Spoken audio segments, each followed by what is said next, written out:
салхи өөрийнхөө бүтээлд ингээ харахаар яг би тийм яг реалист бол уран бүтээлч бол биш л те.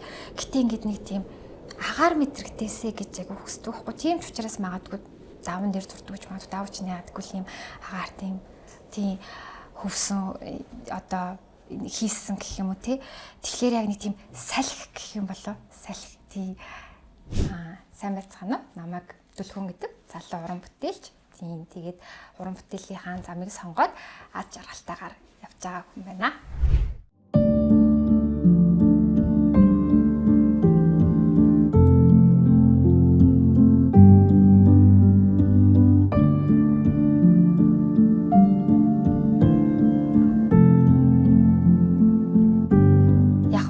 Яг мэрэгчлийн бус яг угаасаа юу явах л та хүүхэд угаасаа л зураг зурдаг. Тэгээ нөө Пикассо хийсүү гэдэг нь шүү дээ. Юунд хүүхэд болгон зураач хийдэг. Тэнгүүтээ нэг нь зарим хүүхэд нь зураач болох замыг сонгоод тэгээ техник хүүхдүүд нь зураач байха болтгоо гэд.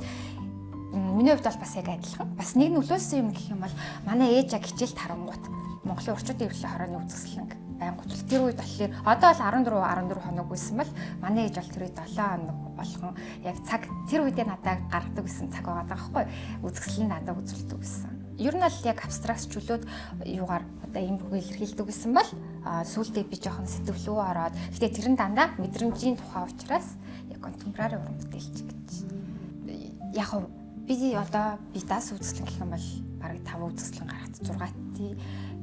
Тэгэхээр ингээд үзэсгэлэн болгон дээрээс шал өөр тий зарим нэг дээр бол ингээл яг ингээл тий оршиж байгаа эмэгтэй хүний тухай тий зарим үзэсгэлэнэр болохоор ингээд нэг дотоод мэдрэмжтэй илүү ингээд философи тал руугаа ч юм уу үзэсгэлэн болгон өөр идэг бүтээл болгон өөр идэг.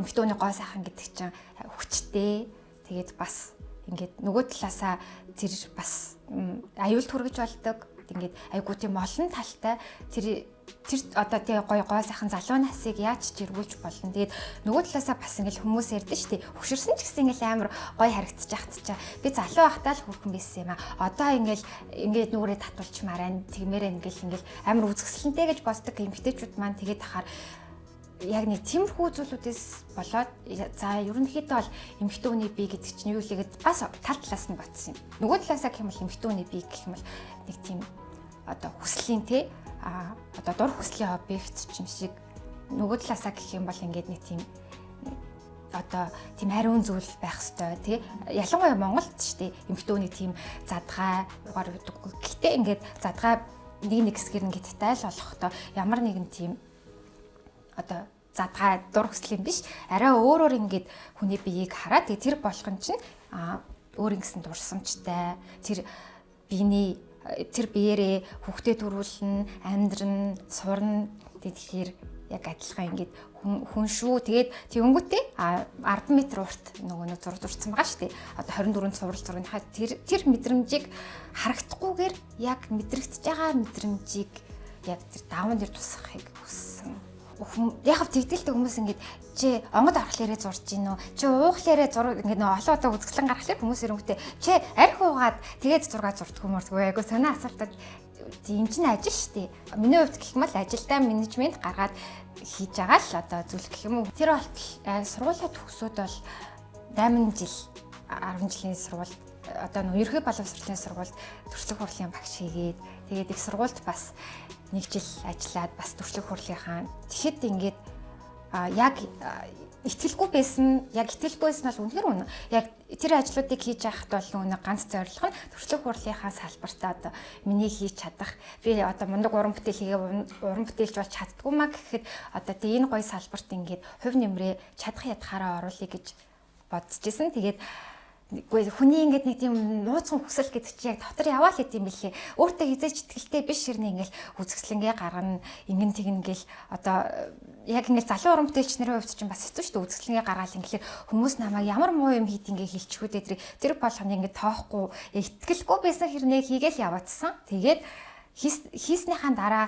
харин илүү ихтэй болоод тэр маань бүр ингээ илүү гоё санагдаа. Тэгээ надад дахиад надаа ингэж илэрхийлэх ийм одоо тал байна, ийм тал байна гэл тэгээ гаргасаар байгаа таван үзэсгэлэн ард одоо бол илүү ихтгэлтэй өөрөө багш хүн байж үзэнгүү те юмд тууштай ханддаг хүн чинь хүүхэд чинь юм хөрх юм байна гэл ер нь л тэгэл хүүхдүүдээс ер нь нэлээд сурах юмтай тэгвэнгүүтээ яг тухайн үед багшилж явах үед ингээд ажилтаа айгу дуртай ингээд хүүхдүүдийн зурж байгаа өнгнүүд ингээд хамгийн гол нэг яг багшилжсэн сургууль маань надаа ингээд гоё юг олгодог байсан өөрийнхөө хүснээрээ зургийнхаа хичээлийг ороо тий хүснээрээ болж болно хүүхдүүд одоо тий зургийн хичээл дээр юу шаардлагатай байна гэд тэгдэг байсан тэгээд ингээл яг зураг зуруулаад тэгэл яг л ингээл оюутнууд ч хүүхдүүдийг суулгаж байгаа л натюрморт зуруулаад нэг суулгаж зуруулаад тий тэгдэг байсан болохоор илүү яг 8 жилийг яг зарцуулах болсон баг. Тэгээд тэнчэнээс бас ингээд шүүн хүүхдүүдийн ингээд гоё зураг зурж яхах нэг зүүдэлч мөтлээд илүү бас хөглөгдсөн байх.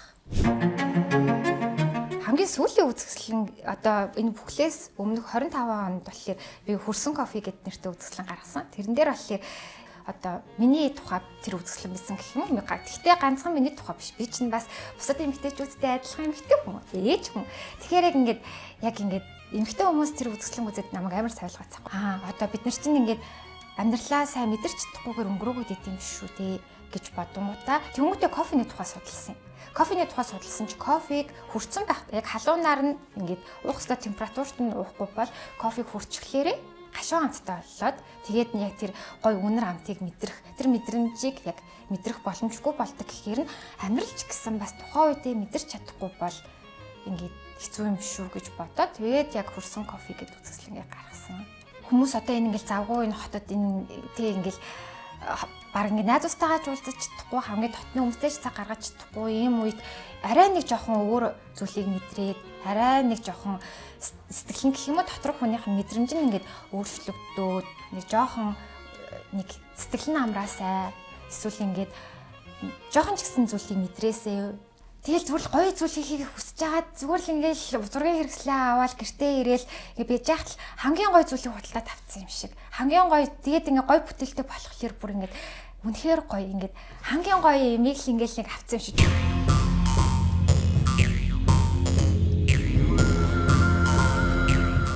Одоо нэг ардын зураачид энэ салбарын өмнөх одоо зураач тэднэрийн бүтээлүүд бас үнэхээр бишрмээр ингээд одоо хаалттай нийгмийн үед одооны яг орчин үеийн зүйлийг зурцсан. Одоо жишээл Вандан гэдэг уран бүтээлчийн цагаан морь гэдэг аахгүй. Ингээд амар кубизм. Тэр чинь кубизмаар ингээд одоо адаг зурцсан байхгүй цагаан морь гэд. Тэгэл ямар сони юм бэ? Одоо бол бид нарт ингээл морь зөрийг яаж илэрхийлж болно. Тухайн цаг үе социализмын үед бол өрдөөс тэгж болохгүй.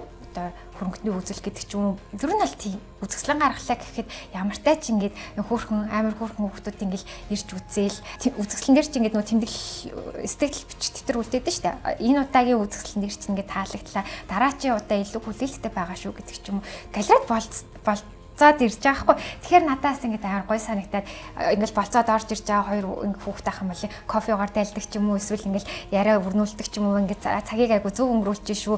Чи одоо энэ хүүхдээс те энэ залуугаас ингээд энэ ямар мэдрэмж төрч ингээд сайн асуугаарай гэдэр гээл тэгэл ер нь тэр бас айгу хөрхэн санагддаг. Одоо ингээд дэлхий дээр алдартай зураач нар ингээд байгаа штэ Ван Гог одоо ингээд Густав Климт одоо тэгэл Сальвадор Дали гэл Монгол яг ингээд судлах юм бол ингээд алтартай тэр хүмүүсээс илүү мундаг сууд бүтээл хийчихсэн миний бодлоо тийм хүмүүс зөндөө байдаг. Тэгэхээр яг өөртөөхөө Монголынхон ардын зураачдын гэсэн гоё одоо бүтээсэн уран бүтээлийг сонирхоод манай төгөлтэй ингээд одоо уран бүтээлч ямар бүтээл туруулж ирсэн бэ гэд хуучныхаа бас агуу уран бүтээлчдээс бас мэддэг байх нь айгу хэрэгтэй гэж боддог. Өнгө хилэмж тэг Монгол хүн яг юуг илэрхийлэх гэж зордیں۔ Жишээл одоо би ихтэй яг Монгол зургийн зураач биш гэхдээ бас Монгол зураг гэд бас юм сэдв байна. Тэгэхээр яг илүү энэ талаараа мэддэг байх нь